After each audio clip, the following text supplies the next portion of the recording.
Welcome to the Gaggle, where we challenge and, if necessary, destroy media narratives. I'm George Samueli.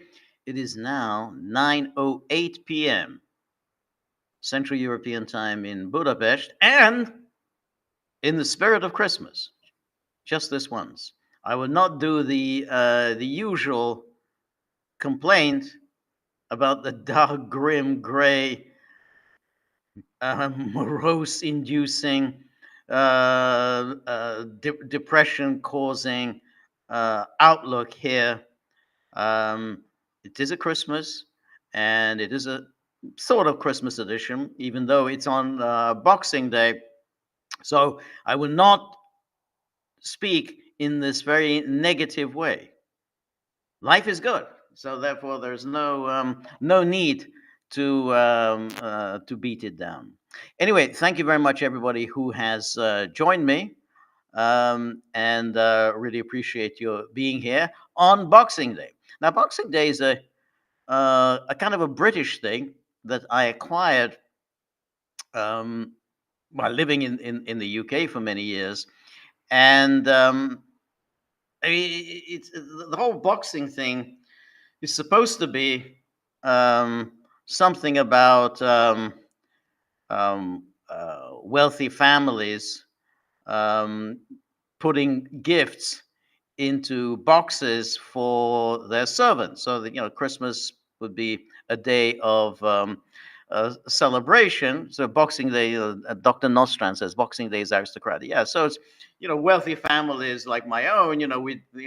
We would be celebrating Christmas with friends, families, and so on. And the servants would, of course, be working very hard to make sure that the festivities go as required. And then, of course, the servants who had ensured the smooth operations on Christmas would then take the day off, the next day off, and as they would take the day off, they would unwrap the gifts that was put into their boxes. So that's the Boxing Day that they enjoy the donations that people like me have made to their the day off. So when the dogs heard about this, boxes, gifts handed over, they said, yeah, give us boxes, put lots of money in the boxes, do it now. We're all for Boxing Day. That was their view. Yeah, it's a fantastic idea, Boxing Day. Yeah, you just put everything into the boxes. Call it tip jar, call it boxes. It's your choice, but put everything in and hand it over. So the dogs are very enthusiastic about the concept of Boxing Day. But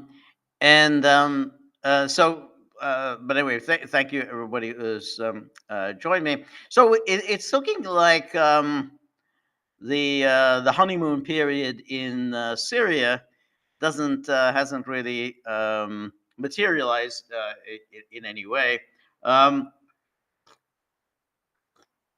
We had scenes the other day of a Christmas tree being burned down, and we've had fights taking place in the Latakia region, where the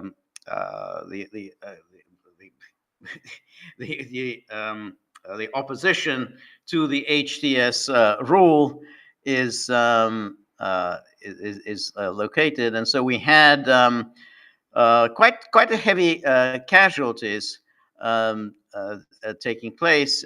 Supposedly the HTS were trying to arrest members of the Assad regime, something the media always egging on. Yeah, there must be justice and accountability. As if somehow HTS can be relied upon to hold trials, fair trials. But that's, of course, not what the issue here is. The issue here is the punishment. That's the whole, the punishment of the members of the members of the former regime. They want to be punished. This place, where the Alawites are located, there's now serious clashes taking place there, as the HTS seeks to crack down. And then in the meantime, we had the destruction of an Alawite shrine, and and the funny thing was that HTS issued a statement saying that these pictures going around on the internet of this destruction of the Alawite shrine are old. Oh, well, how old are they? I mean, is this what, from 10 years ago? No, apparently they're from November. So they're from November. They're old. They're just, it's just, it's not relevant anymore. So apparently, since November, the HTS has had this change of heart, and as there's the new HTS that wouldn't dream of showing any kind of intolerance towards minorities. Absolutely wouldn't dream of it, and so they absolutely would never destroy a shrine of any religious sect. That just wouldn't do it. This is old. This is just from November. And how far back in November? Well, it was at the time of the onslaught on Aleppo. Oh, okay, so that's ancient history now. The attack on Aleppo. I mean, so much has changed. We've completely changed our attitudes since the seizure of Aleppo. In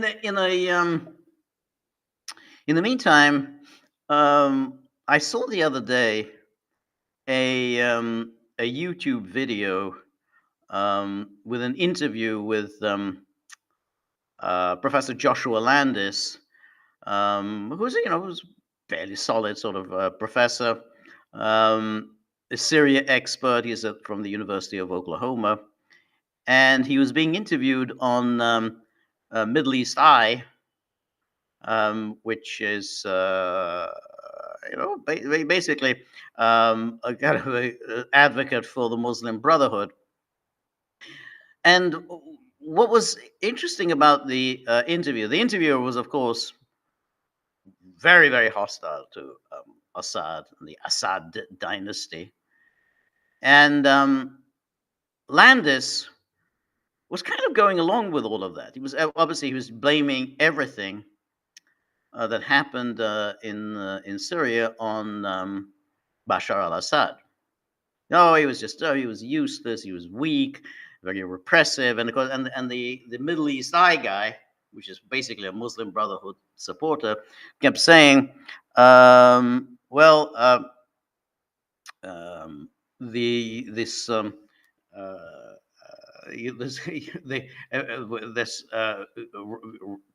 overthrow of Assad, that was all clearly, entirely appropriate. And Landis kind of went along with that, and really didn't address properly the external factors. When you have we can talk at any whatever detail we want about the failures of the Assad dynasty, and after all, they ran Syria for 50 years, so that's not nothing.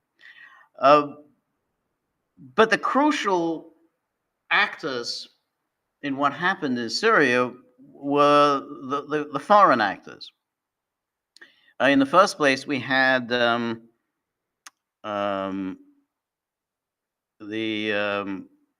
sanctions that were very harsh, the sanctions imposed by the United States, by the European Union. And the sanctions were geared towards ensuring that Syria, the part of Syria that was run by Bashar al-Assad, could never recover. I mean, that's the whole point, is that they were just being punished. And then, and we've talked about this many times here on the Gaggle, that the whole purpose of those sanctions, once they realize that the regime change operation launched by Barack Obama in 2011, that operation having failed, then the Syrian people needed to be punished. They needed to be punished for refusing to go along with the American program. And that was the only reason for those sanctions. In other words, there was now no longer any prospect after 2015. There was no chance of the overthrow of Bashar al-Assad. So therefore, the Syrian people had to be punished, and so they imposed those sanctions, the Caesar sanctions, and the EU went along with it.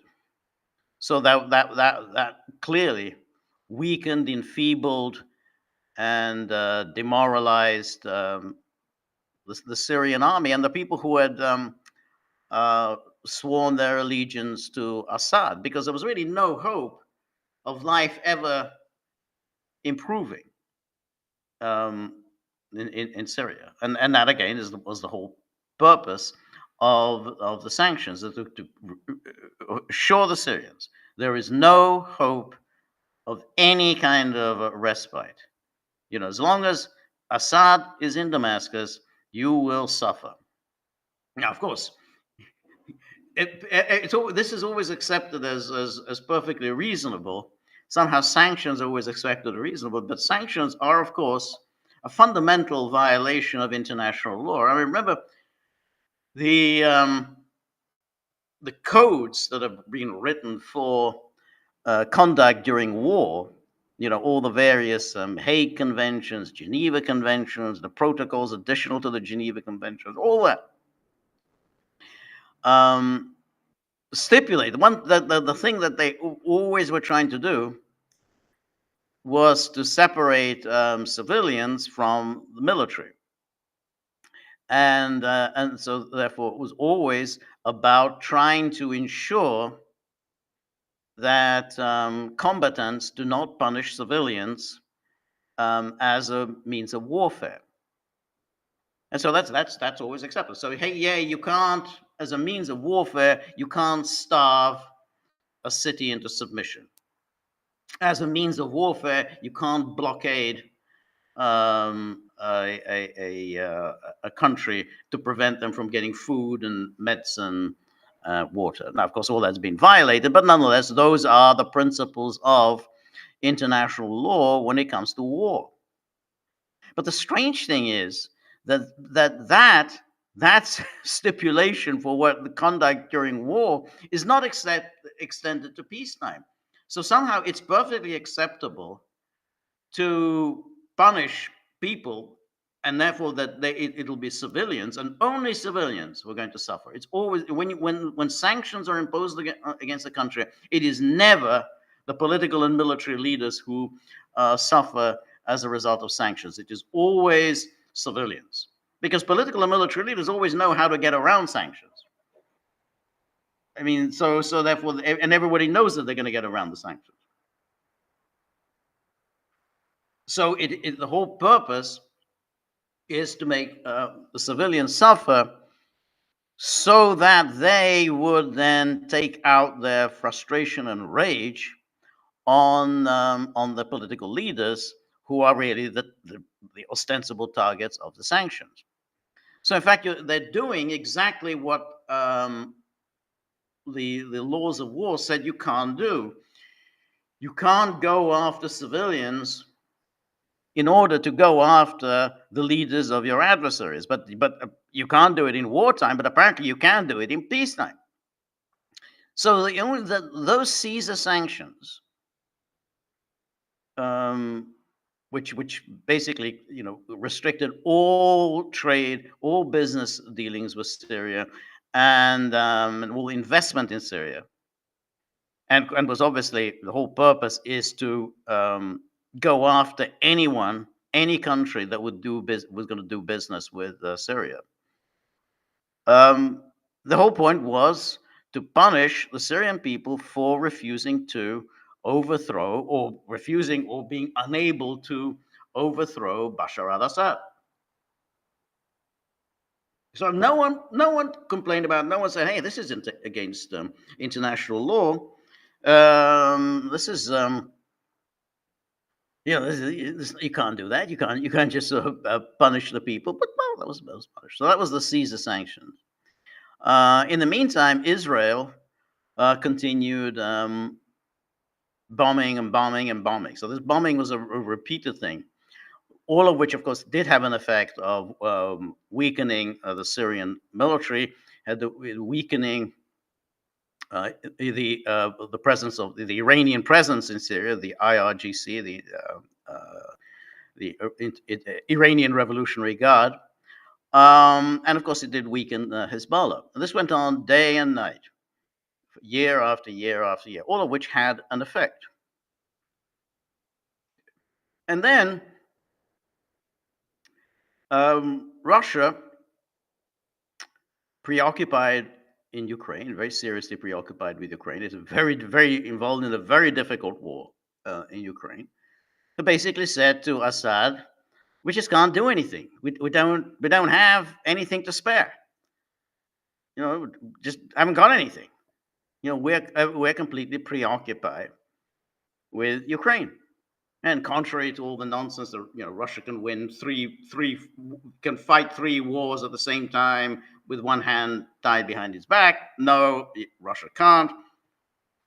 Russia cannot fight 2 wars at the same time. Russia cannot even fight on 2 fronts in Ukraine. I mean, they can fight in the Donbass, but they're not really able, even to this day, and it's now been almost 5 months, they still are not able to remove the Ukrainian presence from Kursk. It was basically Ukrainians presented them with a situation whereby Kursk, it's either you take us out in Kursk or you continue with the offensive in the Donbass, but you can't do both. And so that's basically Putin told Assad that we just can't do anything. And Iran also said, "Look, we just can't do anything very much for you, because Israel is going to hit us. I mean, we basically would have to, any Iranian presence in Syria would be met by Israeli fire, and all with the approval, obviously, of the United States." And then, of course, Hezbollah had taken a really bad beating during the war with Israel.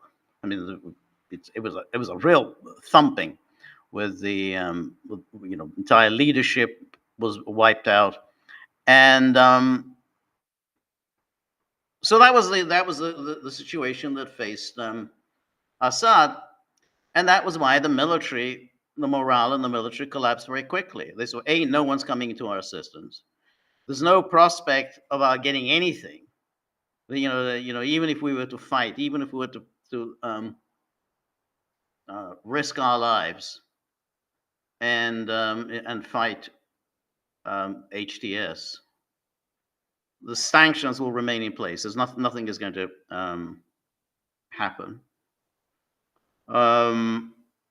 And the people who were living in Idlib under HTS rule, and that means under Turkish HTS rule, they were living much better because Turkey was providing subsidies, providing all kinds of economic and financial support. They were living much better than the people who were living under the rule of Bashar al-Assad. So there was no real incentive to fight, and there was especially no real incentive to fight if Syria's patrons had just simply said, "We're not going to do anything." Now, any time you want to make an assessment of Assad, I hold no particular brief for Assad. I don't really care very much. But nonetheless, I mean, you just simply talking in the way that Joshua Landis talked, all exclusively about fixating on Assad and the Assad dynasty and all the terrible things that Assad did and so on, and not really address the external actors, I think it's just misleading. And no doubt he was playing along with this Middle East Eye, this website Middle East Eye, which is basically a Muslim Brotherhood. So he just, he got, went along with this. Oh, Assad is so terrible. All these the torture chambers. The people rose up. The people rose up against the torture chambers. No. That's not what happened. And again, the media playing along with this. Oh, the people have risen up. The HDS. Trying this moderate, non-sectarian, liberal guys trying to restore order, and of course to bring justice and accountability. The West loves to talk about justice and accountability for others, of course. The problem then arises is, of course, why was there this failure on the part of Russia and China? Because let's remember when Putin decided to intervene in Syria in 2015, and really, he didn't need to do that. There were plenty of people in Russia who were not at all enthusiastic about the intervention in Syria. They thought Ukraine is a big deal, and that Russia should be paying attention to what's going on in Ukraine. But but he nonetheless decided that Syria was something that really was worth fighting for. And he wasn't clear. He never really explained exactly. I mean, he presented a number of reasons. But if one wanted to understand what he was trying to do, then you'd have to think, well, this was all part of the project that we often have a good laugh about here at the Gaggle, to advance multipolarity, the multipolar world. It was obvious that the Americans and the British and the French and everyone were in 2011 gung-ho for these color revolutions, overthrow all of the regimes that somehow stood in their way of domination. They succeeded in Libya, and obviously they were on to Syria, and then of course the ultimate target was Iran. So when Putin decided, well, this isn't going to work, we need to stop this. We need to show that these color revolutions will fail. Then that was an attempt to advance the cause of multipolarity. Here, look, you went in, you tried to overthrow Assad, who was an ally of ours. Now remember, Assad had been an ally of the Soviet Union, an ally of Russia's, in the way that Gaddafi wasn't. Gaddafi was never aligned with the Soviet Union, but Syria definitely was. So that when Putin pulled that off, and Putin pulled off, the stabilization of the regime of Assad, this was a huge boost to the multipolar crowd, because hey, look, it's a multipolar world. The Americans, they tried to pull this color revolution shit on us, and they failed. We preserved Assad, and I think that had an influence. So that, this is, and it's very important, as we sort of try to examine the recent history, the contemporary history. where essentially the rise and rise of Putin's reputation, and then next chapter the steady decline of Putin's reputation. But the rise and rise of Putin's reputation was this two signal events when the Russia stepped in Georgia after also the Americans tried to pull a fait accompli in Georgia by knocking over South Ossetia, and Russia intervened. And then, more audaciously, Putin stepped in Syria and tried to stop the overthrow of Assad. So up until then, the Americans had succeeded. The Americans had overthrown Gaddafi. I mean, before that, they'd overthrown Saddam Hussein. They'd overthrown the Taliban. And next up, Assad, and of course, one has to remember, they'd overthrown Milosevic, which was the first of the color revolutions. And then, of course, we had the color revolution. They overthrew Shevardnadze. They overthrew the big one, which was Yanukovych in Ukraine. And so the next up, Assad, Soviet ally, Russian ally of Iran's. And so Putin stepped in and said, yeah, here we are. We moved in. We stopped this. And at that moment, Putin's reputation was really at its zenith, because it seemed almost like an impossible thing to accomplish. And that's remember that what then happened was that a number of countries in Latin America,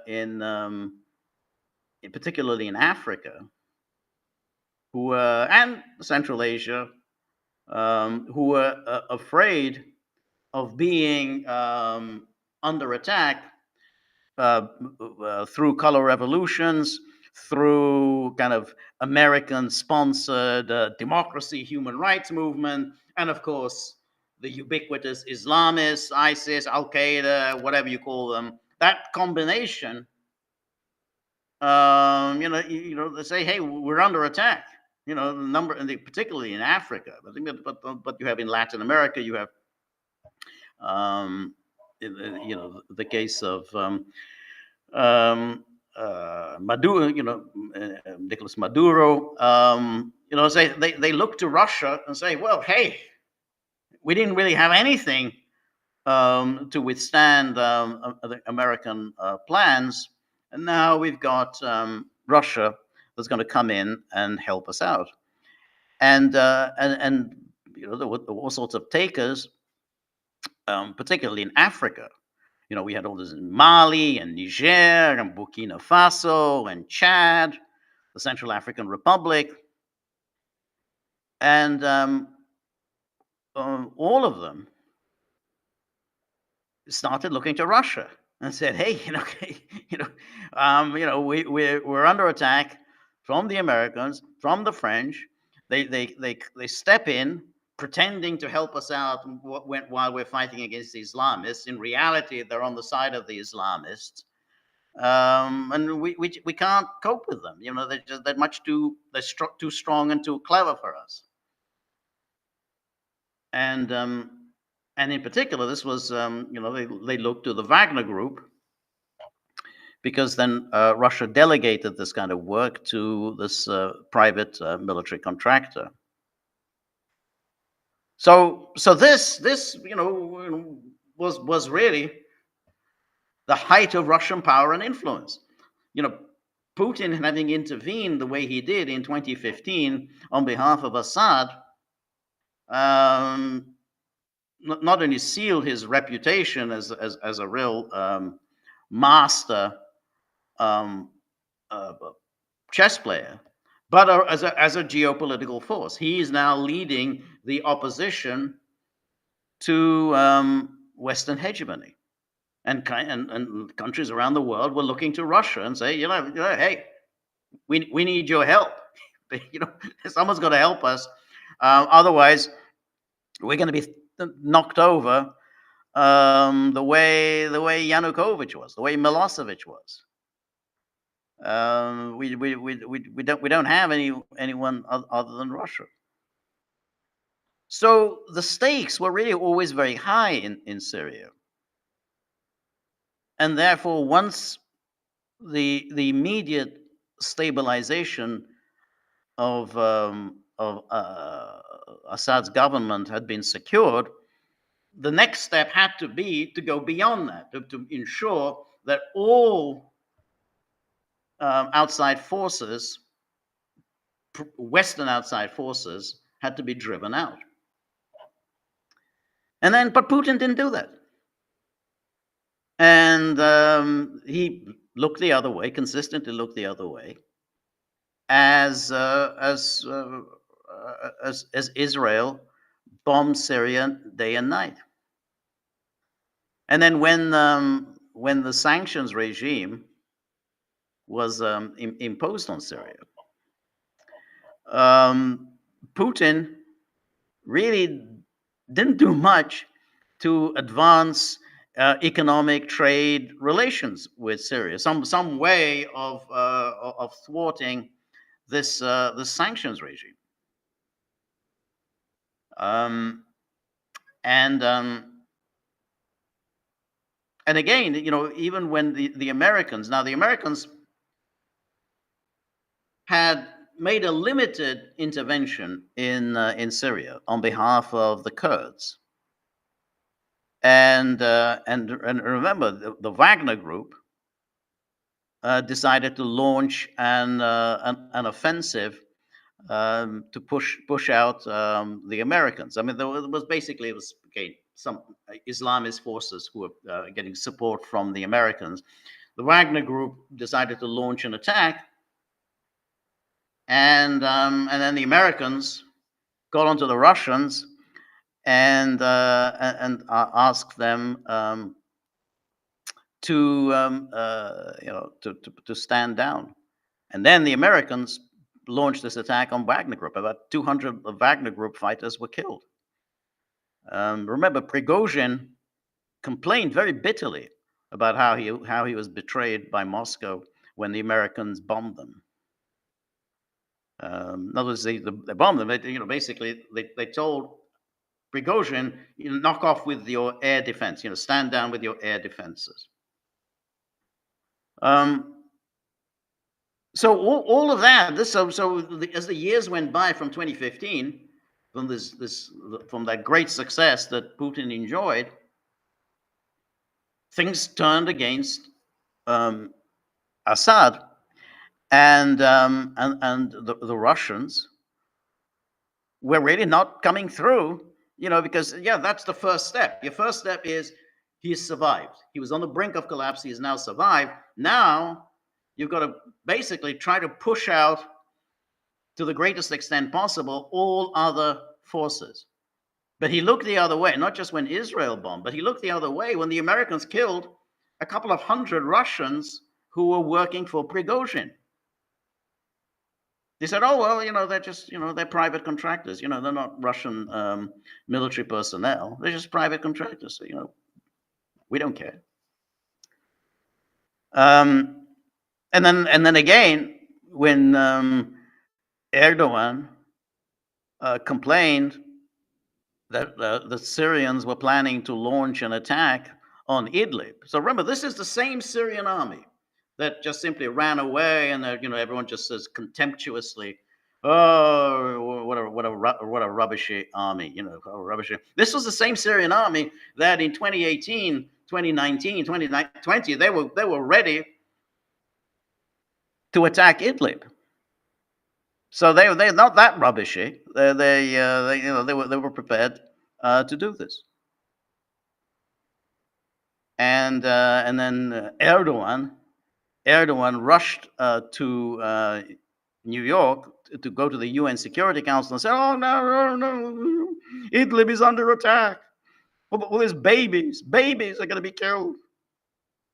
And of course, they all did. And of course, Trump, who was president at the time, threatened Russia. So if you attack Idlib, you see what you get from us.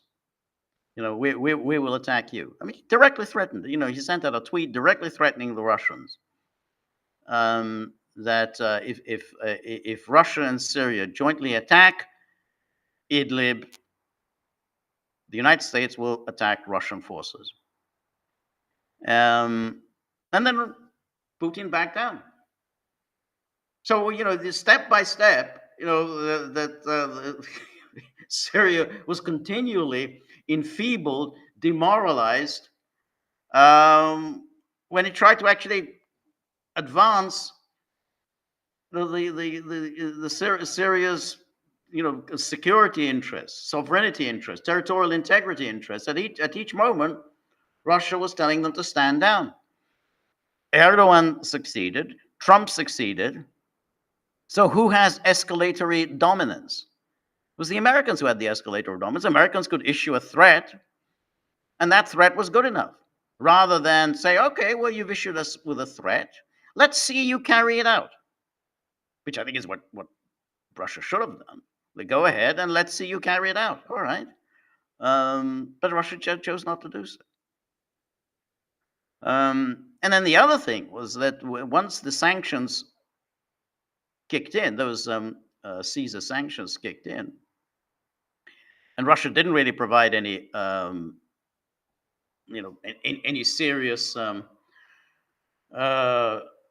increase in trade and economic relations to counteract this painful sanctions.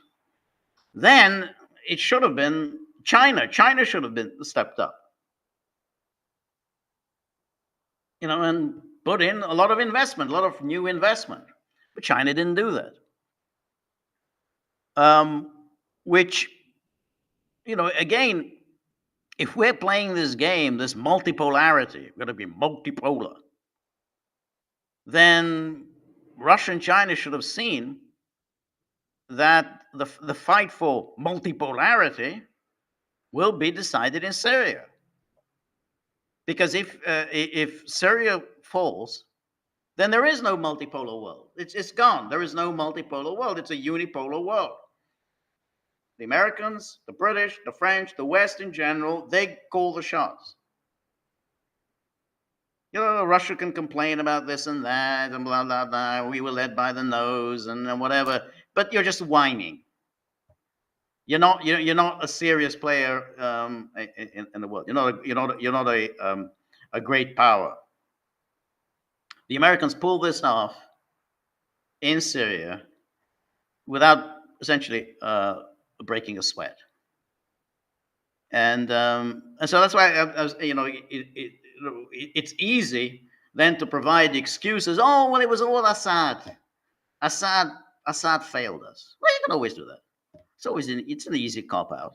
Yeah, the unworthy ally, the unworthy client state just wasn't on our high moral, spiritual, military level. We just had to cut him off. That's it. It was too bad. So when Putin last week said, well, yeah, well, wasn't too bad. We we achieved some of our goals in Syria. The ISIS didn't come to power. Well, you were trying to do a lot more than that in Syria. And we don't even know whether, after all, you've been insisting that these people as just ISIS, Al Qaeda, Jabhat al Nusra, HTS, it's all the same.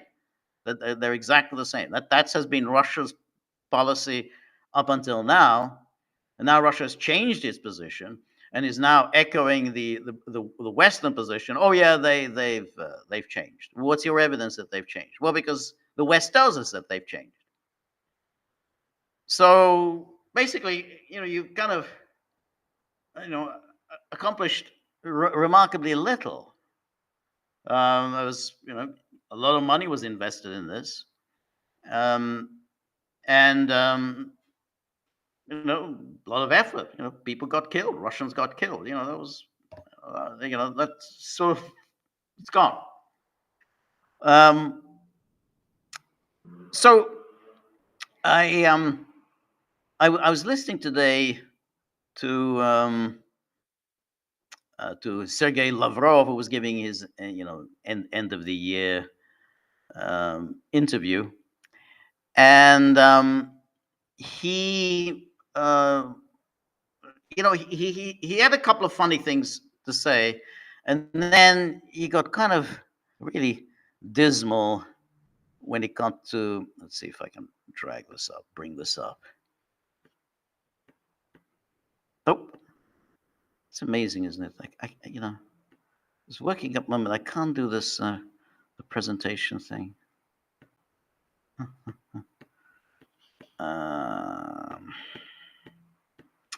Rumble. There's always these problems with Rumble. I mean, I could try to refresh the page, but they never. If I refresh the page, then I'm just going to lose it. Last time I tried to refresh the page, and I just lost it. So, all right. Well, what I'll do is I'll read it out.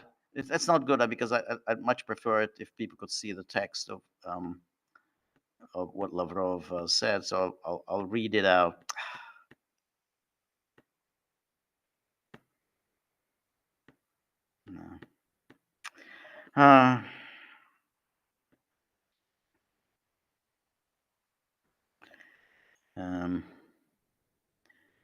So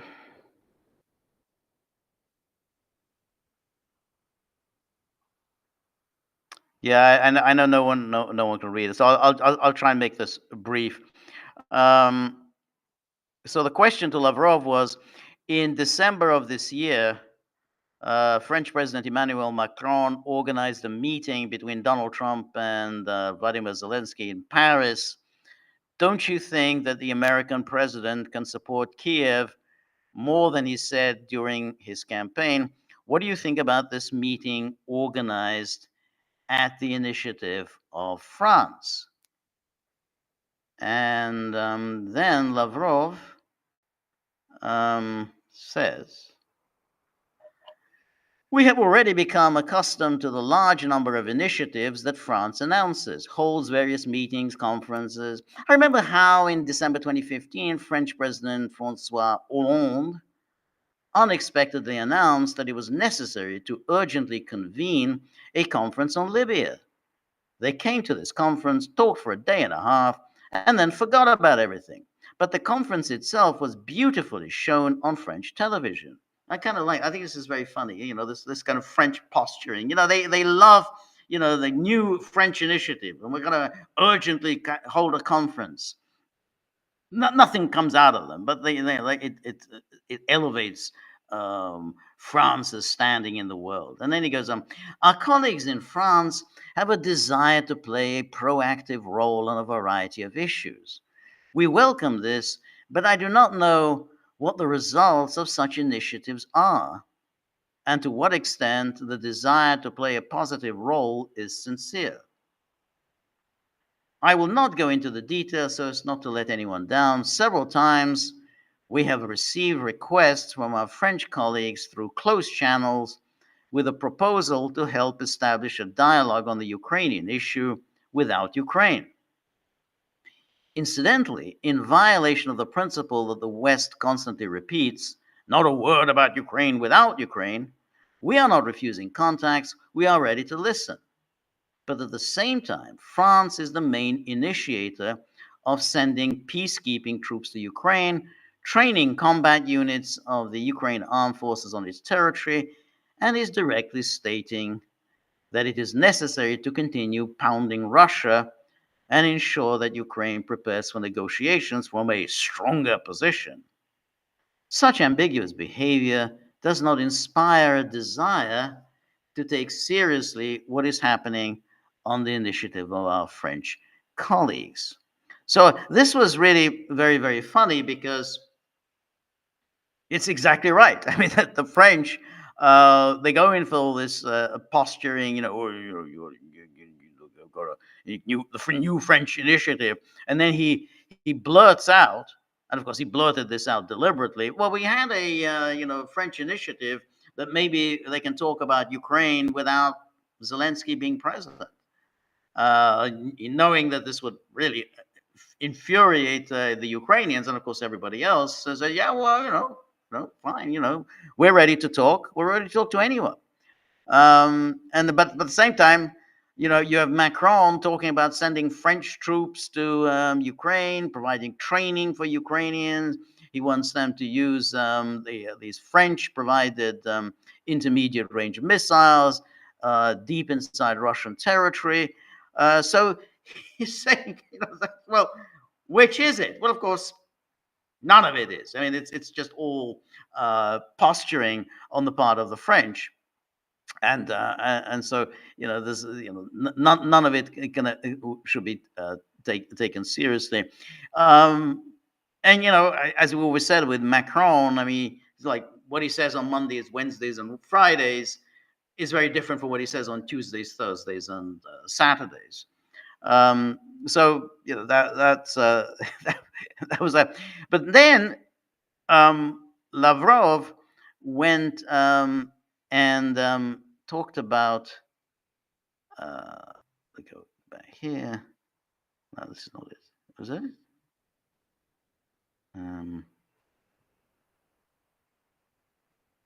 Yeah. This. So yeah. So here, onto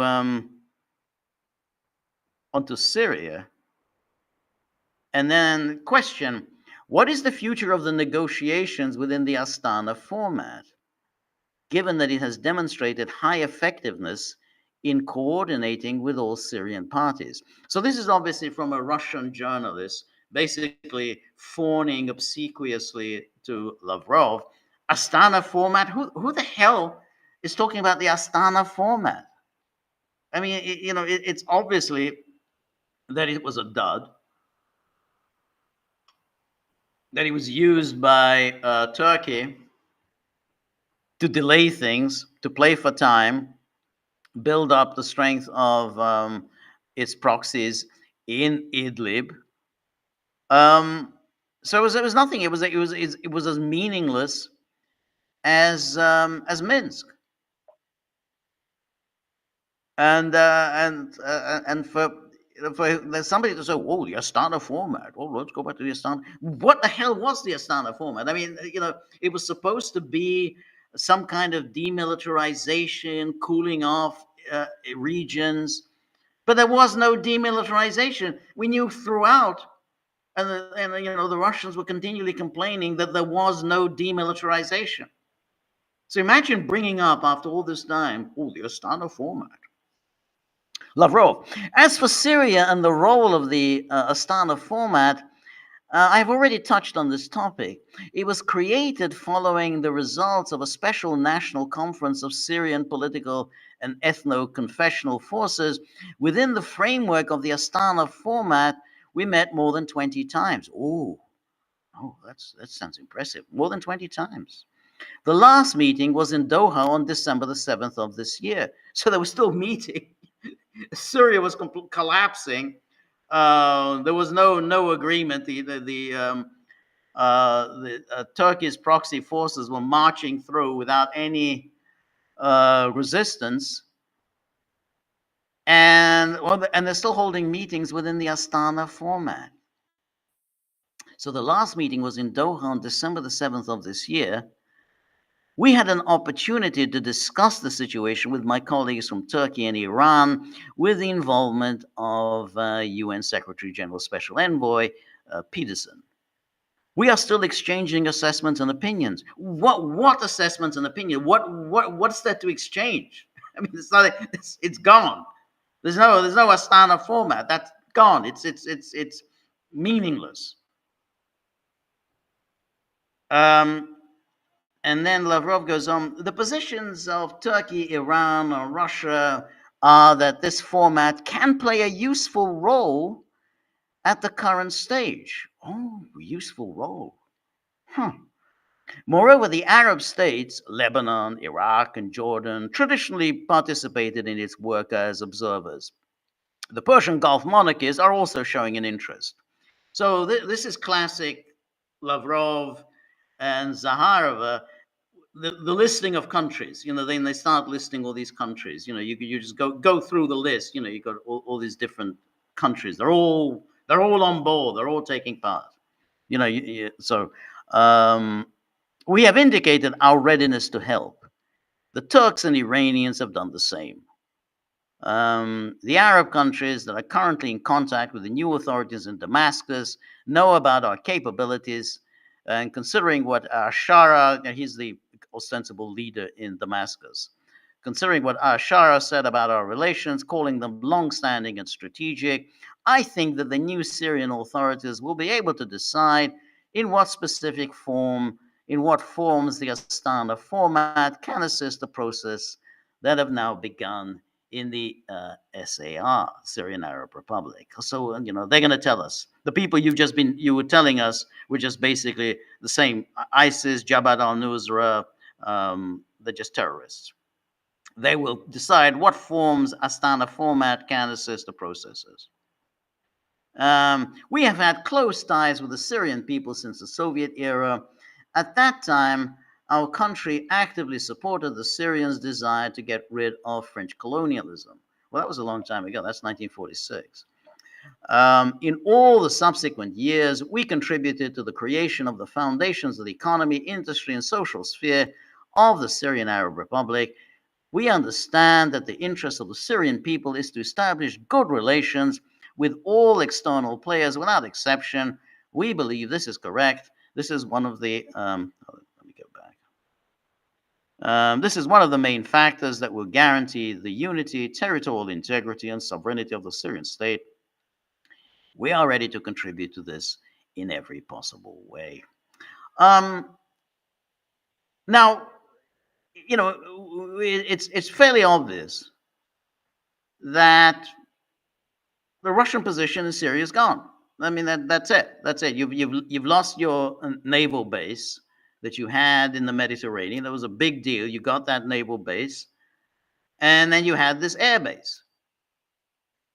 And there's no way that you're going to be allowed to keep this on. That this is the Americans hold all the cards, and the Americans are going to make clear to HTS, if you want anything from us, you want any kind of economic assistance from us, you want diplomatic recognition from us, in any help on international forums, then you need to push the Russians out. No, we're not going to have the Russians in the Middle East. They wanted to get rid of the Russians really since back in the Cold War days.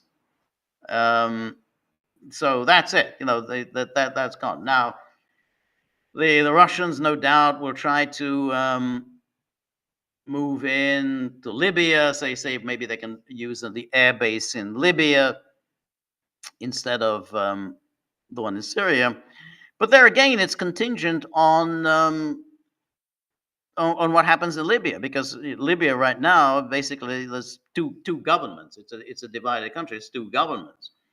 But at some point, it's going to be resolved, and then we'll just see whether Russia will will be allowed to keep its airbase.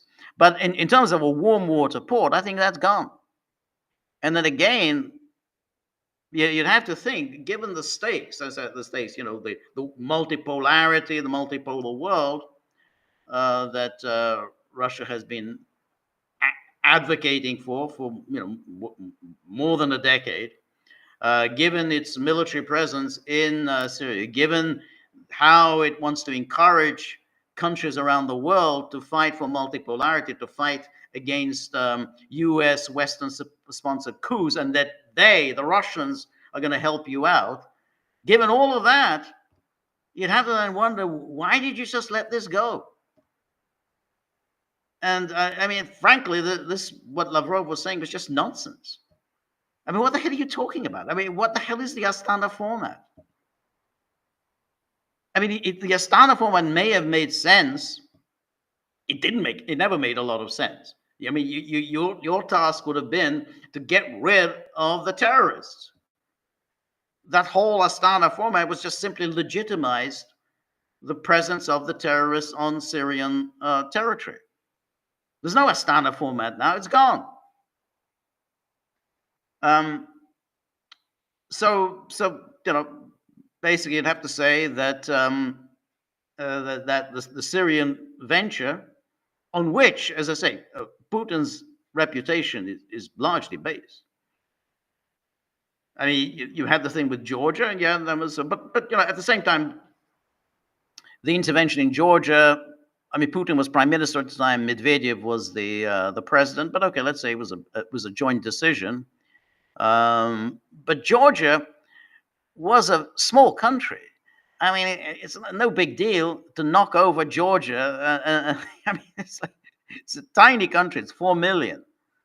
Yeah, Russia won that war quite decisively and quite quickly. I mean, what do you expect? The Ukraine, I think, is obviously a very different case, and Syria was a completely different case. But this is clearly a failure, and that countries in Africa, all those that the Russians were kind of quite gleeful about. Hey, look, the French have been pushed out of Niger. Oh, look, the French have been pushed out of Mali. Oh, look. Ooh. These countries are now looking for Russia. They're waving the Russian flag. Well, they're not going to be waving the Russian flag for very much if they think, hey, you went in to rescued Assad, and then you left. You left without putting up a fight. I mean, it may not be such a great idea for us to throw in our lot with Russia, even assuming that Russia has anything to spare, which is quite an assumption whether Russia has anything to spare. Anyway, let's look at what's happening on our locals board, where all our friends, the people who keep the dogs in clover contribute and ask questions and make all their comments and everything. So first question first comment from Ivan Grozny. Says, Merry Christmas, George. Thank you. I hope you had a great holiday. Thank you. Same to you. And spent a good time with friends and family. Thank you. As we head into the new year, what are your top 5 geopolitical predictions for 2025? I'd say that I think I'm a natural pessimist, so I think that the Trump peace initiative, which will be, let's freeze the conflict. We'll have put some kind of ceasefire in place. We'll hold some kind of a globaloney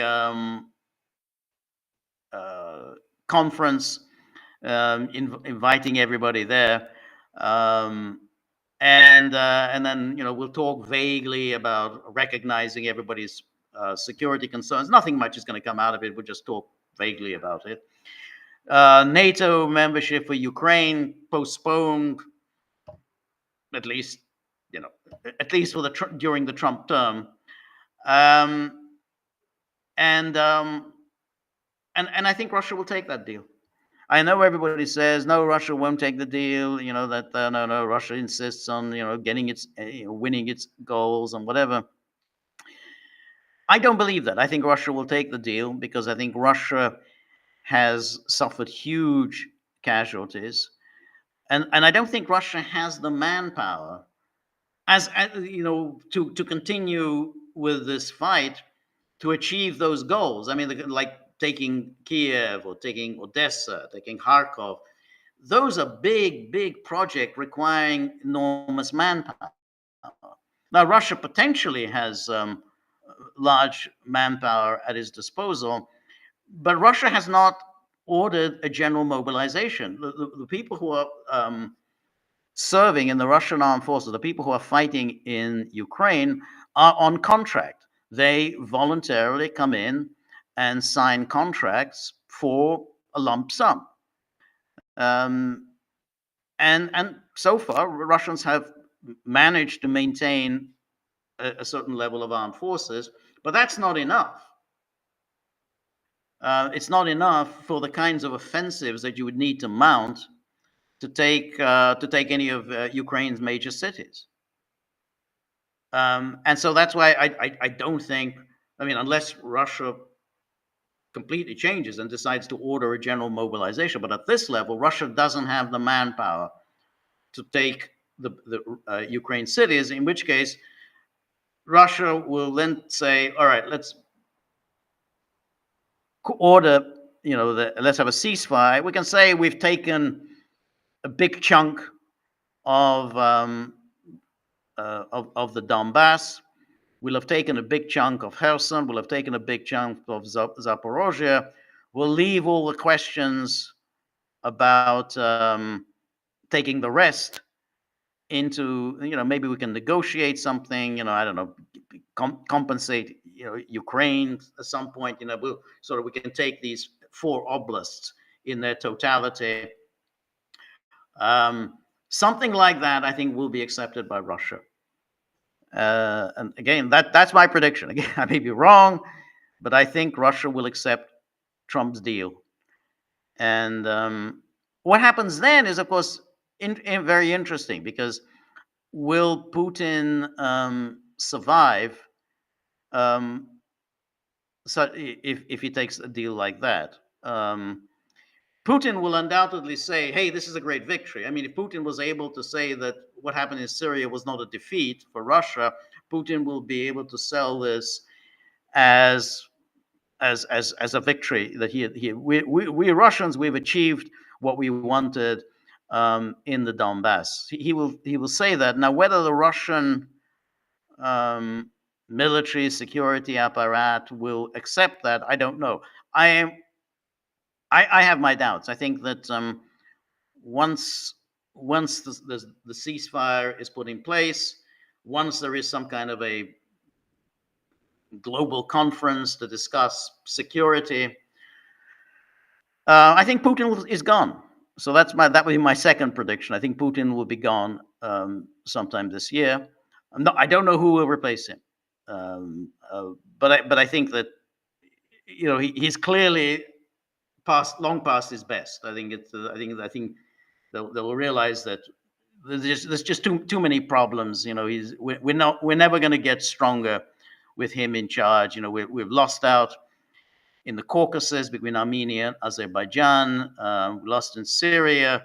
The partnership with Iran isn't going particularly well, and the partnership with China isn't going particularly well. And then we didn't really accomplish our goals in Ukraine. It's time for new leadership. So again, that would be another prediction. The other thing I would say is, I think Russia. I think the United States will target Iran. I think they will try to knock over the government in Tehran. I think it's now quite vulnerable. I think it's ripe. If ever it's been ripe for the taking.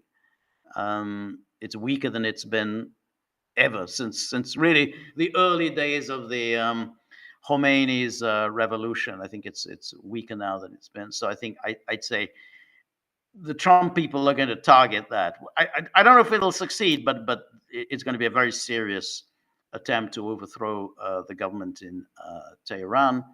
And then another prediction, I think Israel will annex the West Bank. I mean, not all of the West Bank, but just the territories that are occupied by the settlements. In other words, they'll annex the big settlements in the West Bank. I think one other prediction is I think Trump is going to make a serious pitch for uh, the Panama Canal and for Greenland. I think that could happen.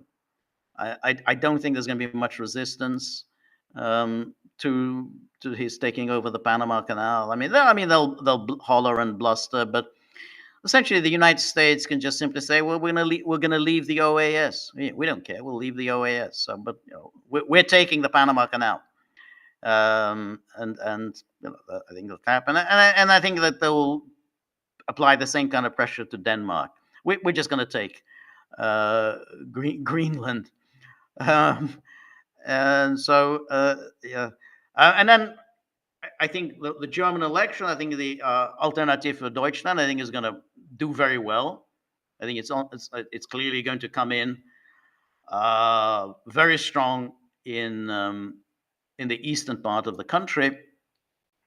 I may well, do almost as well. I don't think it'll come in first because the CDU and the CSU, they have such strong support in the west of the country, particularly the CSU, which basically runs Bavaria. That it's, the AFD is going to have difficulties coming in first, but it's not going to make any difference. They're going to be kept out of government, and so it's going to be the same as before. But it's going to be just more and more of a problematic when you've got such a strong opposition that is just being permanently kept out of government. And then one has to wonder whether at that moment, Germany will start thinking about, can we just outlaw the AFD altogether? I think that's going to be difficult. I think that's going to be a stretch. If war breaks out, because it's also possible that that the deal they're going to push on Russia will fail, and that basically, Russia and Ukraine will both reject Trump's plan, and that Trump then decides, well, I'm going to take out my anger and frustration on Russia. In other words, essentially, that could be war between NATO and Russia. Again, I don't think it's going to happen. I think Putin is so determined to avoid war with NATO that I don't think it's going to happen. But if it does happen, then I think Germany may just outlaw the Alternative for Deutschland. That's it. Basically, that's a good excuse to just ban the party altogether. But anyway, those just my my predictions. But I'm usually wrong, so I wouldn't I wouldn't take that. But yeah, that's how I see things. I'm a pessimist, and it's what we would like to see happen, I think often just simply will not happen. Anyway, Dr. Nostran says Boxing Day is aristocratic. Yes, that's exactly right. I have to give something to the servants. Put something in the boxes for my servants. They work hard preparing this Christmas feast for my family and me and my friends, and then I have to put something into the boxes. But again, the dogs say, yeah, put something into the boxes. Yeah, the tip jar. Call it what you want. You want to call it tip jar, you want to call it boxes, whatever the hell you want to call it. Just put in now. Stone River, thank you very much, Stone River. Really appreciate it. What the Monroe Doctrine is in Russian.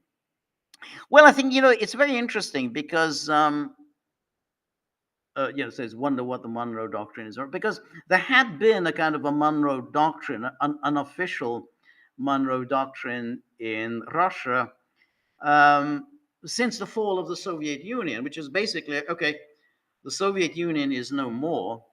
However, everything that goes on in the former republics of the Soviet Union is really decided by Russia. Now that leave aside the Baltic states, It was always a special case whereby they just let the Baltic states go without any, um, any special care. But the rest, everything else that happened, any conflicts um, between any of the former republics, any crises within the former republics, any attempts at color revolutions, all of that was decided by Russia. Russia was just, that what is called its near abroad, and it would determine the outcome. So the conflict between Armenia and Azerbaijan was both brokered by Russia. Initially that was back in, initially with the first war between Armenia and Azerbaijan, 88, over Nagorno-Karabakh. And ever since then, it was Russia always said, whatever the final outcome between Armenia and Azerbaijan, it will be determined by Russia. Russia will bang heads together. But this hasn't really worked out.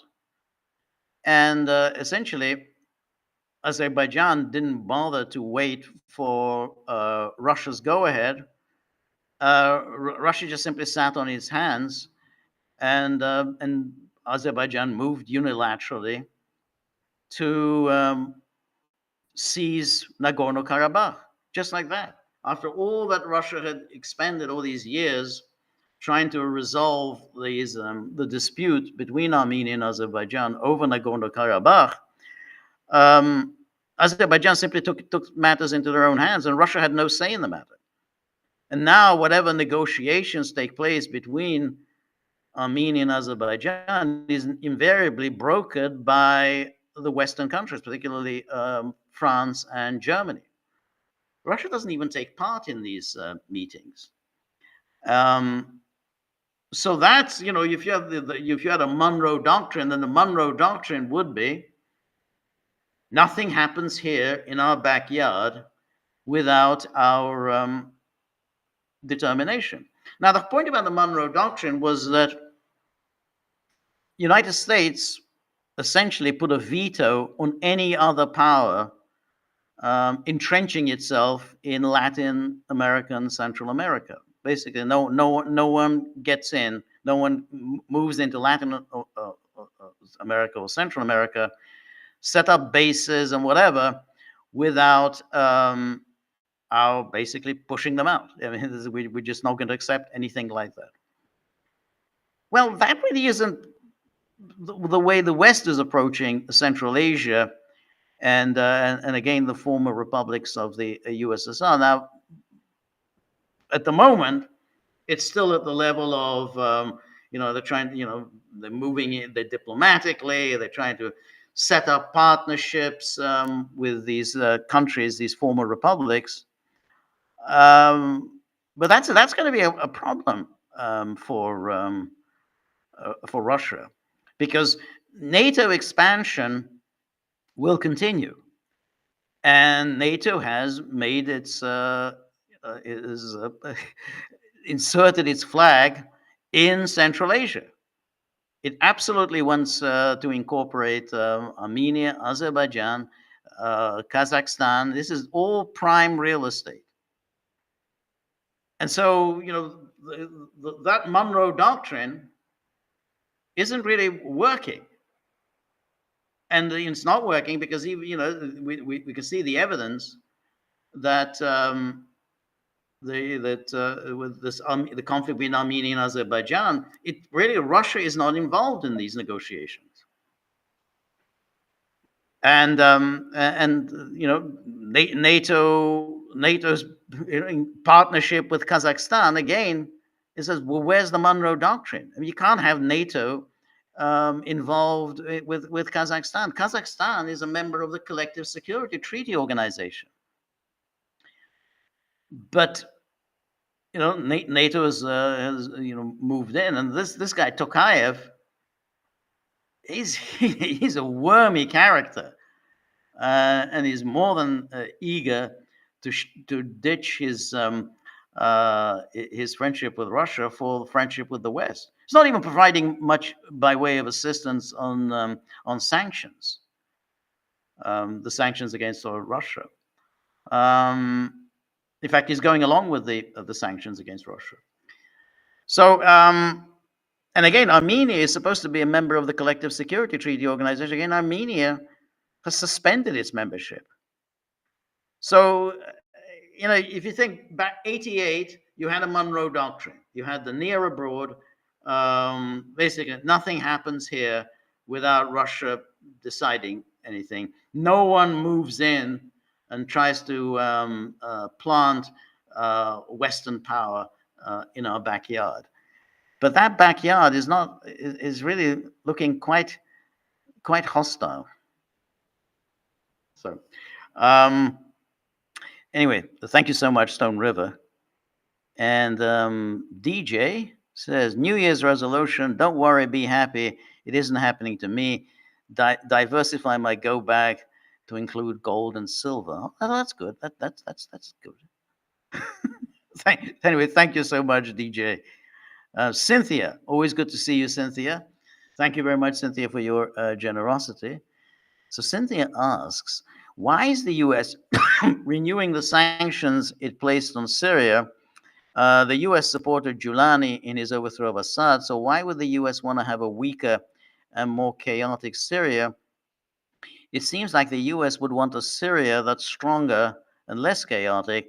Otherwise, the Giuliani regime may indeed turn on the U.S., including Israel, of course. Plus, shouldn't the U.S. want to show all the world how successful it is at regime change? Otherwise, everyone will think that the U.S. isn't just a great power after all.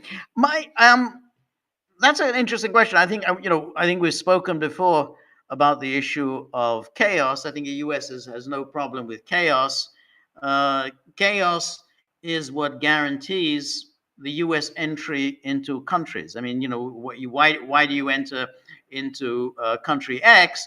Well, because there's chaos there, and ISIS, the ubiquitous ISIS, is going to exploit the chaos. So we need, the more chaos there is, the more the justification for U.S. presence. Now, in the case of the sanctions, I'm assuming that they're going to keep the sanctions in place and then hold that over Giuliani, and so they're going to try and get as many concessions out of him as possible. If you lift the sanctions now, then you don't really have any leverage over him. So, they're putting the sanctions there, and then, I mean, obviously, as I was saying earlier, one of the things that they want most out of Giuliani is to push the Russians out. I mean, I think clearly that's absolutely crucial to push Russia out of Syria.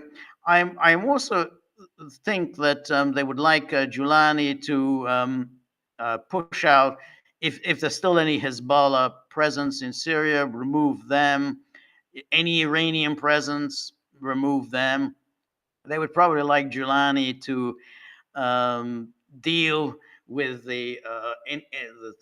deal harshly with the Alawites and the remnants of the supporters of Assad and the Assad government and the Assad institutions. So they want him to deal with all of that, push all of those people who had been opposed to America, opposed to Israel. They want him. So they have an agenda that they want Giuliani to fulfill. So the sanctions are going to remain in place pending how Giuliani fulfills America's demands. You can't just lift the sanctions right away. You got to, keep him there and make sure that he does what the Americans want him to do. So I would think they're going to gradually remove some sanctions, not all of them, but they will remove some of the sanctions.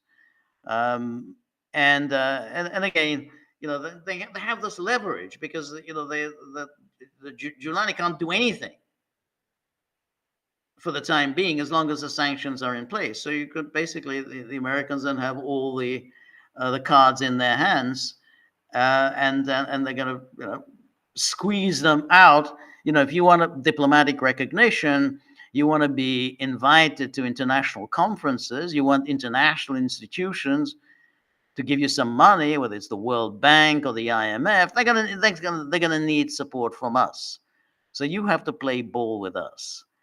So I think that's how they're playing it. But the Americans are going to increase their presence in Syria, because the way the Americans always think is, hey, if Syria, I mean, if Syria is being divided up among Turkey and Israel, we've got to get a piece of the action. We got to get a slice of the pie. They we're not just going to be pushed out of the way and say, oh well, we can go and do something else. So again, in order to get Giuliani to sign off on American military presence, then again you're going to hold over him the possibility of sanctions and the gradual lifting of sanctions. So with sanctions, they're never lifted right away. It's a slow, drip method, and then they can be reimposed. That's the wonderful thing. I mean, if Giuliani somehow disappoints the Americans, doesn't play ball, boom, they can be reimposed the very next day. So I think it's gonna. I think that's the Americans are just gonna play with this for some time. Anyway, thank you so much, Cynthia. I really appreciate your generosity. And then Dr. Nostrum says felines love boxes. Yeah, felines love boxes, but dogs like boxes. Cats like boxes. So yeah. Anne Marie, thank you so much for your generosity. Really appreciate that. And then Dr. Nostrum says, and Turkey has the second largest military in NATO. Turkey has the second largest military in NATO, but again, this is, I mean, the problem again for Russia is that Russia didn't really get the job done at the time when it could have done it, back in 2018, 2019, 2020, because it really didn't need Turkey all that much. Now the situation with Turkey is a little more difficult, because for Russia, Turkey is now quite an important player. I mean, Turkey, it's a way it's still sending gas to Europe. So Ukraine, as of December the 31st, which just means in a few days' time, Ukraine is going to stop transporting gas into Europe. So that's it. No more gas for anyone in Europe through Ukraine. So therefore, the only way that Russia can still make money through selling gas to Europe is via Turkey, through the Turk Stream. I mean, that's how Hungary is going to get its gas. Hungary has been getting its gas through Turkey for some time, but then you're also going to have Slovakia, which is very dependent on gas from Russia. So Turkey, that's going to go through Turkey. Serbia, they're all, the number of countries in the Balkans, they're all dependent on Russian gas coming through Turkey. So Turkey now becomes an important conduit for Russia. And again, Turkey has been helping Russia to beat sanctions. So, again, Turkey is a part of NATO, not a part of the EU, but Turkey is a part of NATO, but is helping Russia to beat sanctions. So, because of that, Russia right now needs Turkey. Where in 2018, 2019, at the moment when it could have struck Idlib, it didn't need Turkey so much. But given the war and given the various problems that have arisen as a result of the war and the vulnerabilities for Russia, Russia needs Turkey. And it's going to need Turkey even once it starts evacuating its bases in Syria. I think it's going to need Turkey's help there. and then if it moves into Libya, that's going to be quite an interesting one. Because Turkey is, of course, a major player in Libya, but on the other side. So Turkey and Russia are rivals in Libya. So again, that's going to be a real question whether Erdogan will tolerate, a Russian military presence, Russia, setting up an air base, removing the air base in Syria and creating that air base in Libya. So again, that's going to involve serious negotiations with Erdogan. So because of that, um, you know, the situation, Russia's security situation has changed drastically from 2018 and 2019. Russia now needs Turkey. It didn't in 2018. And so again, that was the time to finish the job off. But unfortunately, it's a kind of a recurring story with Putin. It just doesn't finish the job off. He didn't finish the job off in Minsk. Didn't finish the job off with the initial intervention in Ukraine. Didn't finish the job off in Syria. So because then things start getting quite problematic, and and even with the case of Ukraine, that job should have been finished off very early on in 2022. It wasn't. So Dr. Nostrum says, go to OBS and feed their virtual camera to your hosting software. I used to work with OBS. I could never figure out OBS. It was just, I couldn't do it with OBS. I tried, but feed their virtual camera to your hosting software. It sounds like a great plan, but I'd have to work with OBS, which just is. Anyway, Ivan Grozny says, I'm a pessimist as well, George. I'm also anti-war, but it must be that the American in me that would smile if Greenland peacefully became a state. Well, this is what I was saying the other day. I mean, if the United States simply wanted to grab as much as possible for itself, like grab a Greenland, grab the Panama Canal, enforce the Monroe Doctrine. But Monroe Doctrine pretty much applies. I mean, there's not even Cuba has ever really, became a base for any other power, any other great power. I mean, it did briefly in 1962, and the Americans essentially said, no, you're not going to do this here. So if Americans were to do that, I think, okay, well, that's the sort of thing, that's how you advance, American greatness, American glory, which is what Trump is interested in. It's certainly a much more productive effort than mucking around in Ukraine, because that has never really been something that the Americans have ever deemed to be a vital national interest for the United States. Why, no American president, not Eisenhower, not Kennedy, not Nixon, Johnson, whoever, believed that the borders in Eastern Europe are a vital national interest of the United States. They can say, Panama Canal, yeah, we get to keep that. And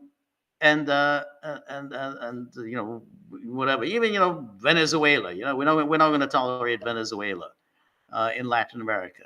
At least because, okay, well, that's basically, yeah, I mean, it's America's backyard, not not something to encourage, not something to defend, but it's still kind of great. It's great power politics, great power realism. But to go into Ukraine and to start mucking around and taking sides in a conflict between essentially two know, brother countries, and then start fueling, um, using Ukraine. It's like going into somebody else's civil war and deciding to take one side or the other, and particularly when it came to like the church. And remember what Pompeo did. He encouraged the Ukrainians to close down the Ukrainian Orthodox Church because it was linked to the Russian Orthodox Church. All of these things. This is something that America had never done. And if Trump were to say we're not going to do this anymore, we're going to focus on things that make America great, then that would be that would be entirely. I mean, I don't know what you can defend it, but at least you can say, well, okay, that's what you would expect from the United States, and nobody would fight the Americans for it. But that's not really what the United States does. And again, you know, when it comes to Panama, I mean, Trump could probably make a reasonable case that Panama has been screwing the United States over. I mean, there's the things they could say, basically the exorbitant fees that it charges, the whole thing about tankers getting Panamanian flags, whereby they can avoid American taxes, American labor laws.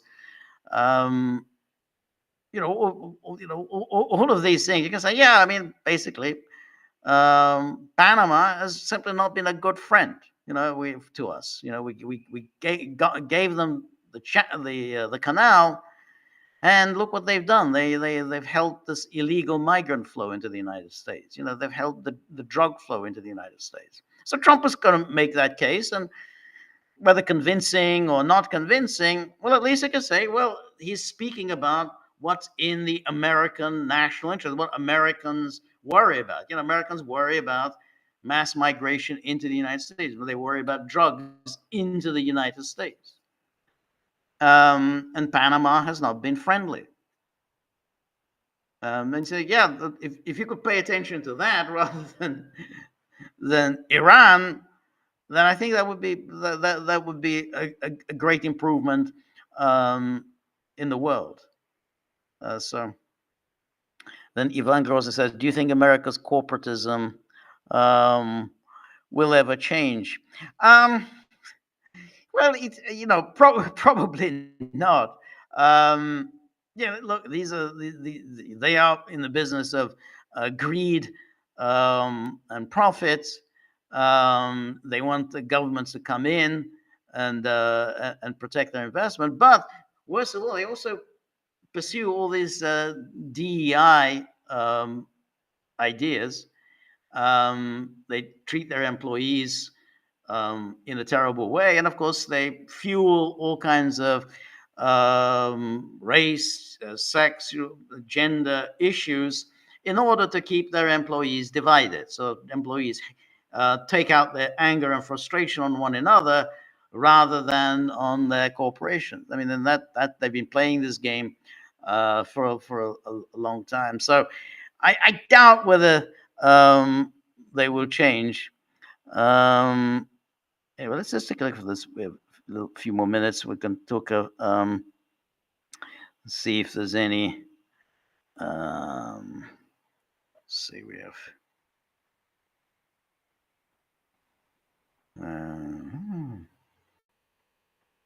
Some of the comments on YouTube, which are always very, very hard to read. At least there's this because it's all because it's all this tiny white lettering on white against a black background, which is almost impossible to read.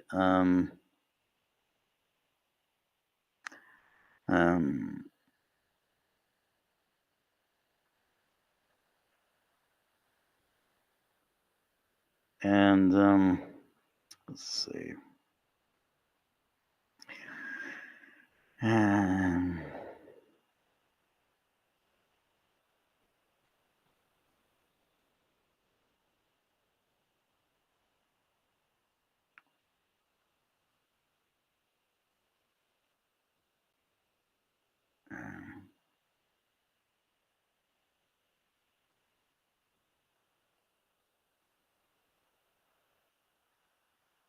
So Scheherazade, or no, not quite Scheherazade, but Scheherazade says, "Good evening, George. What has been done in Syria is a crime against humanity." Yeah, that's right. And it's less and less. Can you really make the case that somehow this is a really, freedom-loving, liberal bunch of people who want national unity, respect for minorities, religious tolerance? None of that.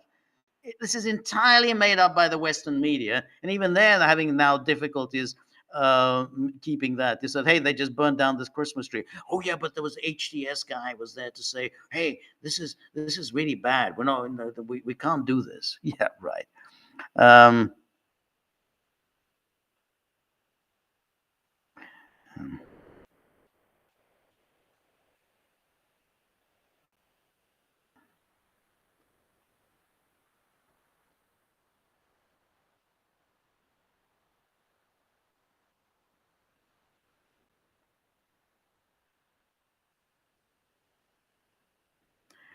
Essie Dillandham says, "I think George is overlooking that Putin advised Assad to integrate the rest of the country into leadership roles instead of being exclusively allied to create a tighter knit inclusiveness." Well, the thing is what that I don't think that was really the problem, because the minorities had been well looked after. I mean, it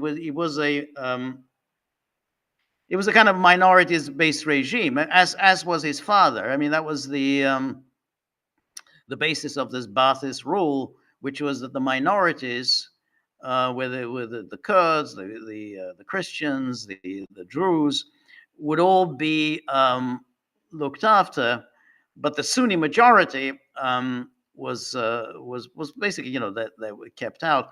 Now, the problem was that, if you're going to bring in the Sunni majority, how do you deal with the issue of their support for the Muslim Brotherhood? And it's always been that the Muslim Brotherhood was always really the alternative with Assad. Now, I'm not saying Assad was a good or an effective leader. I mean, he clearly wasn't. Um, that's a separate issue from the collapse. I mean, he was no more effective in 2011 or 2015 or 2018, at the time when the army was still willing to fight for him.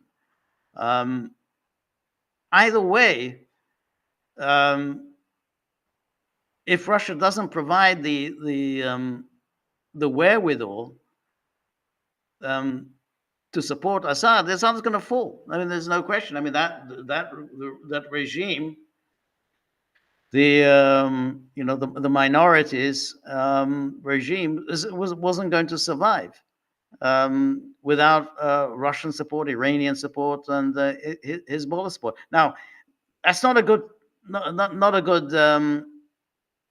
situation, but there it was.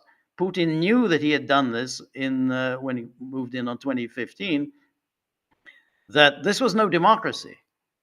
This is the Bashar al-Assad in some ways actually more democratic than Hafez al-Assad, his father, and it was, the Russians maintained, the Soviets before them maintained this relationship with the Assad dynasty. It's a bit late now to turn around and say, "Whoa, yeah, but you didn't really have an inclusive government." Yeah, okay, yeah, it wasn't inclusive, wasn't diverse, but you still had to support it. Anyway. And then Essie Dillandham says, exactly, Muslim Brotherhood won a liberal election in Egypt and was removed by a Saudi paid coup in 2014, which is what would have probably had to have happened in Syria.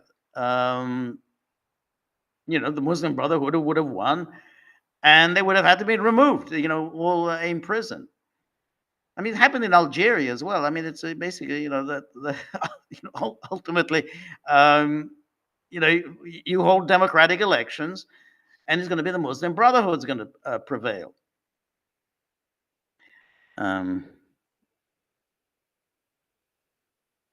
And the Sherazada kind of agrees with me. The leadership roles were not solely given to Alawites. Exactly. The whole point of a minority being in charge is exactly so this doesn't happen. It was the regime. It was a regime of minorities.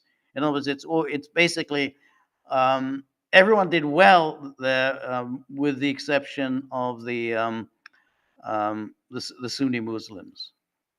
But even with the Sunni Muslims, I mean, some of them did well. I mean, the more prosperous figures within the Sunni Muslims, the big traders in the cities who were Sunni Muslims, they did okay, but the sanctions obviously hurt them. Let's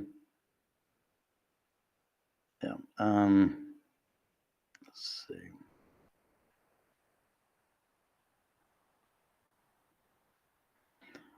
Meg Galucci says Putin is good on economics but lousy on war, fighting over tiny villages. Why reveal the Oreshnik if you don't use it?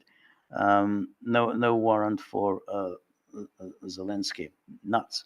I kind of I think I agree with you, and I wanted to again point this out with this thing with the Oreshnik, because again Putin kind of touted this whole Oreshnik a few weeks back, and seemed to suggest that he was going to use this against those NATO powers that were enabling Ukraine. And then he kind of backed away and said that, well, any attacks on Russian territory with ATACMS, we're just going to attack Ukraine. We're not going to attack NATO territory, even though he seemed to suggest that he was going to attack NATO territory. But he didn't even say that he was going to use Oreshniks to attack Ukrainian territories. Then today, he was again asked about the Oreshnik, and let me just bring that up and say what it is that he said about this Oreshnik.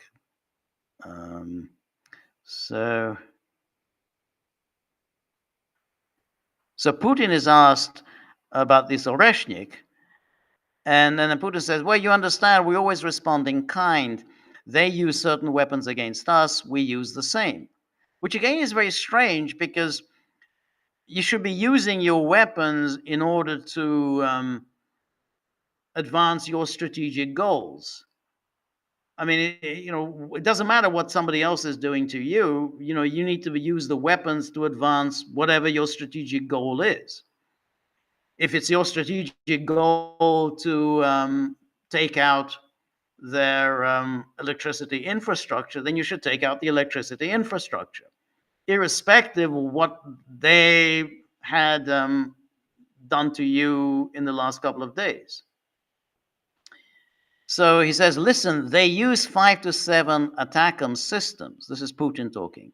Did you hear what was said yesterday or the day before? The Russian army responded with a comprehensive strike, 240 or 221 or something like that, a strike with high precision, long-range weapons.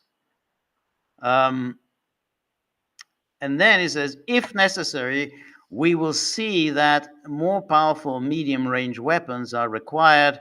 We will, of course, use them, but we are in no hurry. We do not have many Oreshnik systems yet. This is not a secret, and we do not hide it, and I have said so, but we do not have many. So again, I'm kind of puzzled. He introduces the Oreshnik, talks a lot about how this fantastic system, and that the U.S. air defense system can't cope with it. He issued a challenge last week. Hey, let's have a contest. We launch an Oreshnik. You target the Oreshnik with your air defense systems, and then see who wins the contest. Now he says, well, we don't have too many Oreshniks. We do not have many, but we do have them, and not just one system. But we are in no hurry to use them because these weapons are powerful. They are designed to solve specific problems. We have started serial production. Now we will produce the required quantity, and what we need, we will place something on the territory of Belarus. We act systematically, but we do not exclude the possibility of using them today or tomorrow if there is such a need. But so we don't have many. We're in no hurry to use them, but in principle, we're going to use them. And then so this is now adds total confusion to what he's trying to do. I mean, he first of all he brought up this whole thing with the Oreshnik. It seemed like he was going to use the Oreshnik against the NATO powers, because the NATO powers, I mean, that was his whole thing. The ATACMS means essentially NATO is at war with us. NATO is bombing us. Not Ukraine, NATO. NATO is bombing us. And then he talks about this Oreshnik. Then it turns out that he's not going to target NATO countries. He's only going to target the Ukrainian territory, which he's been doing anyway.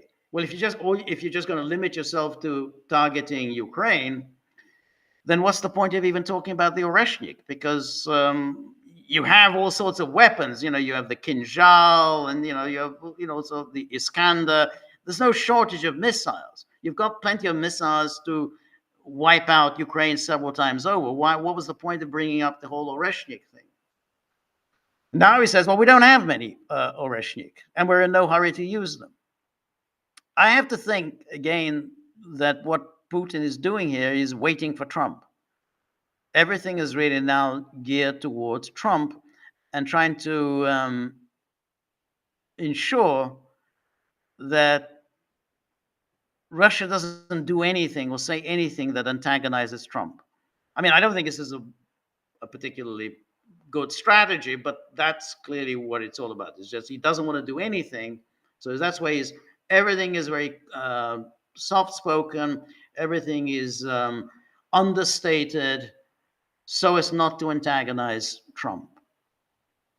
So he says, we're in no hurry to use them. Anyway, as Meg Galucci says, fighting over tiny villages. Yeah, I agree. And the problem is that those are heavy casualties. Again, you can fight over tiny villages, but if you don't suffer the huge casualties, but that really does the question. I mean, because, and again, depending on what the final settlement is, there's going to be a real reckoning of whether these the scale of the casualties were in any way justified by what Russia has achieved. I mean, Russia will accomplish something. I mean, they will acquire additional territory. The question then is, yeah, but at what cost? Anyway.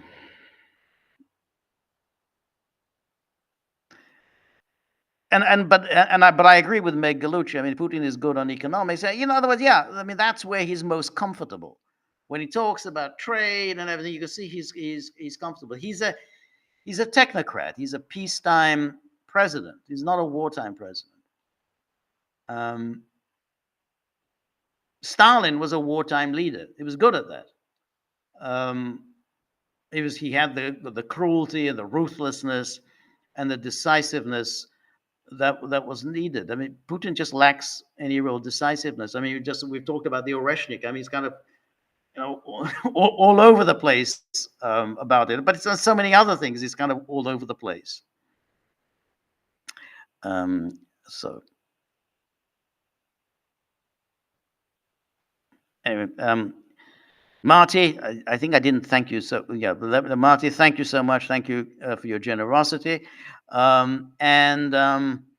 Yeah, as always, Marty, thank you for your superb postings. They're always hilarious. There's always so much fun. The memes or old movies or old things from old comedy shows. It's always delightful. So thank you.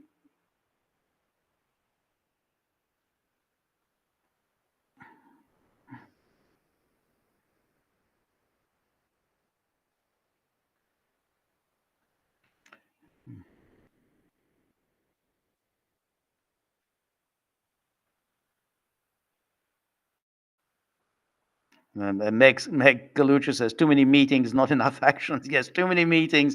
And please, please, don't go through this listing of all of these countries. You just listen. Oh God, another little Gulf states. Just and now please list every single one of those Gulf states. That's very, very impressive. Um,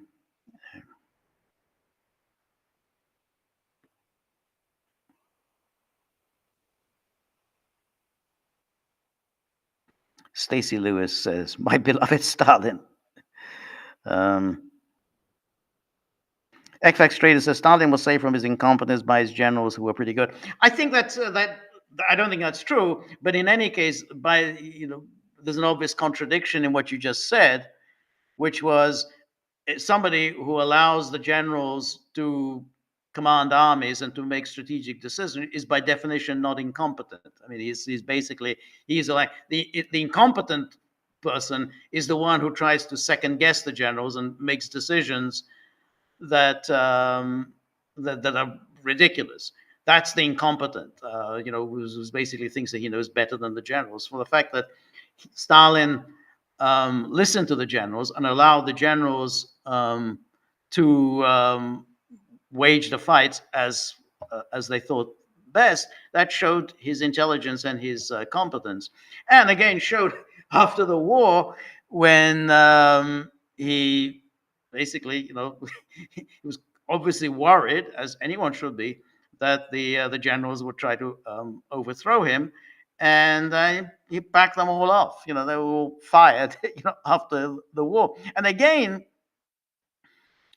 any generals that didn't perform, Stalin removed them. I mean, and again, that's exactly what one should do if you're a wartime leader. You have to deliver. It's not some abstract, you know, debate within the, in the seminar room. You have to deliver if you're a general. And so, but the extraordinary thing about Russia is that no one seems to get fired. I mean, everyone just seems to just carry on as before. Shoigu is still there. He's head of the National Security Council. I mean, somebody made a hash of it. Somebody who made the decisions with on that the launch of the special military operation, and then you have to think, well, it was Shoigu and Gerasimov, and they're all still there. So you have to. And then Jane says. Jane T says, men like Stalin are not born even once a century. That's very well put. That's beautifully put. Um, um, so that that's exactly right. I mean, I think people like that are very rare. And again, you have to think that any other Russian leader who would have been around at the time would have made would have probably trusted Churchill and Roosevelt at the time when they're all friendly. Remember all those photographs of the Tehran and the photographs at Yalta and then at Potsdam. At Potsdam, Churchill and Roosevelt were no longer there, but it was Attlee and Truman, and everything's friendly, all the smiles and everything. But Stalin never took any of that seriously. Unlike Putin and Lavrov, they talk about our colleagues and our partners, and they promised us this and they promised us that. Stalin didn't believe anything. I mean, any promise made by, Churchill or Roosevelt would count for nothing. And anyway, my time is up. Boxing Day. This was the Boxing Day special. Thank you so much, everybody who joined me. Really appreciate it. Thank you those who put something into the boxes. So, the dogs are now asleep. They're going to wake up tomorrow, go through the boxes and say, is this good enough? They'll say, no, it's not good enough. We're not grateful. But that's who they are. So, but anyway, thank you so much, everybody who has contributed. Thank you very much for all your questions. Really appreciate it. We're kind of winding down the Christmas, so hope everyone's had a very nice, enjoyable Christmas.